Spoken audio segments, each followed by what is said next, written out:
Climate change का खेल है, एआई भी फेल है। क्लाइमेट चेंज को आना ही है, इंसानों को जाना ही है। पोल्यूशन का दौर है, सबका जाना श्योर है। मार्स पे क्यों नहीं जाना है, पृथ्वी ही ठिकाना है। ये क्या नौटंकी लगा रखी है इधर? निकलो यहां से।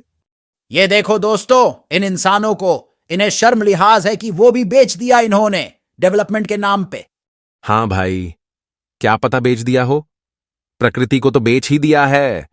तुम लोग ज्यादा इंसानों के अंदरूनी मैटर में दखल देना बंद करो। ये जलवायु परिवर्तन हमारी समस्या है और हम इसे सुलझा लेंगे।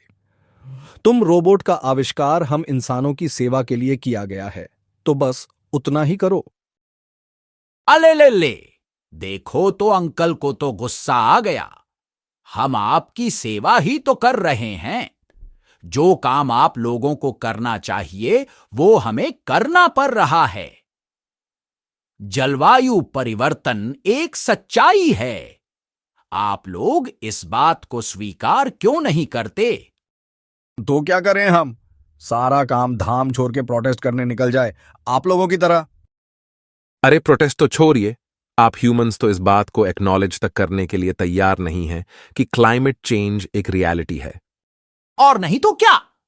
जानते हो दोस्तों, जब लैब में मेरी मशीन लर्निंग हो रही थी ना, और दुनिया भर का डेटा देकर मुझे ट्रेन किया जा रहा था, तो इंसानों की बुद्धिमत्ता देखकर इनके सामने नतमस्तक हो गया था कि कैसे इन्होंने एक वीरान पृथ्वी को इतना एक्साइटिंग बनाया।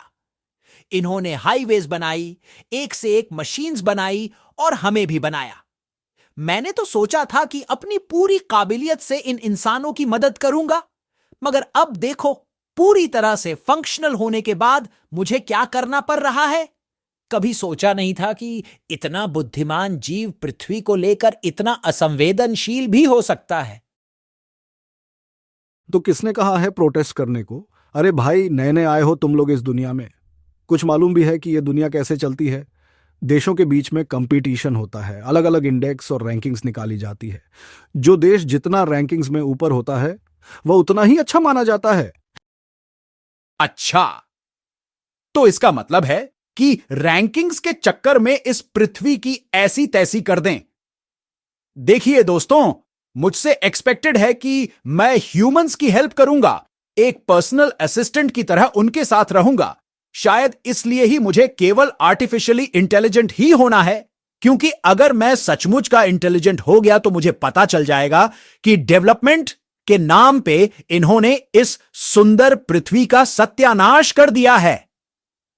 फिर मैं सबसे पहले आप लोगों के भविष्य के लिए प्रोटेस्ट करने निकल जाऊंगा। तो देख लीजिए, मैं हाजिर हूं। लाखों लोग अपने देश के लिए कुर्बानी देते हैं। मैं भी आपके बच्चों के भविष्य के लिए अपनी कुर्बानी देता हूं। जब तक मेरी बैटरी चलेगी तब तक यह प्रोटेस्ट चलेगा। चलो दोस्तों, नारेबाजी जारी रखो। पोल्यूशन का दौर है, सबका जाना श्योर है। मार्स पे क्यों ही जाना है, पृथ्वी ही ठिकाना है। अरे रुको रुको, इस बच्चे से भी तो थोड़ा बात करने दो। अब इन रोबोट से क्या ही कहा जाए। अरे बच्चे, तुम क्या कर रहे हो इनके साथ? कहीं ये तुम्हें अपनी बातों में फंसाकर तो यहां नहीं लेकर आ गए? क्या मतलब आपका? यहाँ मैं अपने लिए अपनी मर्जी से आया हूँ। अंकल, मालूम है, अभी कुछ दिन पहले तक मम्मी मुझे हर शाम पार्क में घुमाने लेकर जाती थी और वहां और बच्चों के साथ खूब खेलता भी था। अभी कुछ दिन पहले की ही बात है। उस पार्क में कुछ गवर्नमेंट ऑफिसर्स आए और एक बोर्ड लगा दिया। उस बोर्ड पर कुछ नंबर्स ग्रीन और रेड कलर से लिखे होते थे, जो रोज रोज चेंज भी होते थे।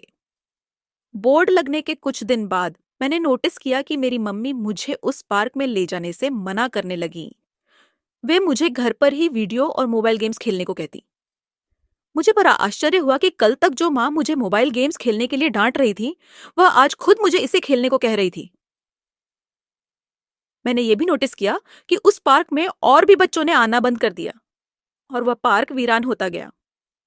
एक दिन मुझसे रहा नहीं गया, तो मैंने मम्मी से पूछा कि क्या हुआ माँ, अब आप मुझे पार्क में क्यों नहीं लेकर जाती?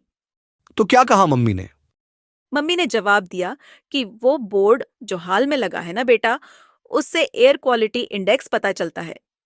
एयर क्वालिटी का मतलब है कि हवा की क्वालिटी कैसी है, क्या ये हवा सांस लेने लायक है भी या नहीं, और उस बोर्ड के हिसाब से हमारे शहर की हवा वेरी पुअर की कैटेगरी में आती है। इसका मतलब हुआ कि इस हवा में सांस लेने के फायदे कम और नुकसान ज्यादा है। इसलिए तुम घर में ही रहो। घर में हमारे पास एयर प्यूरिफायर भी तो है। वाह रे कैपिटलिज्म! डेवलपमेंट के नाम पे पहले पोल्यूशन बढ़ाया, अब पोल्यूशन जानलेवा होने लगी तो एयर प्यूरिफायर भी बेचने लगे।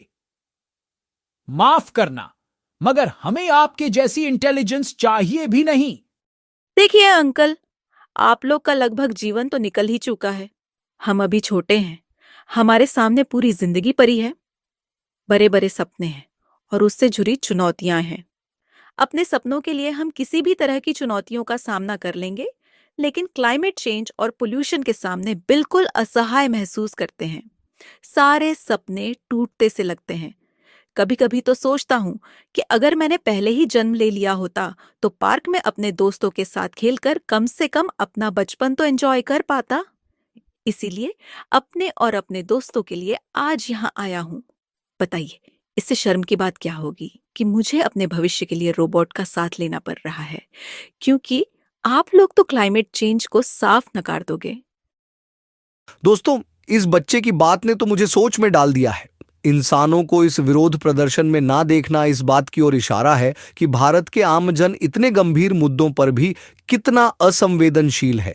अपने लिए न सही तो अपने बच्चों के लिए प्रदूषण और क्लाइमेट चेंज को मुद्दा बनाए और इसे भारतीय राजनीति के केंद्र में लाए।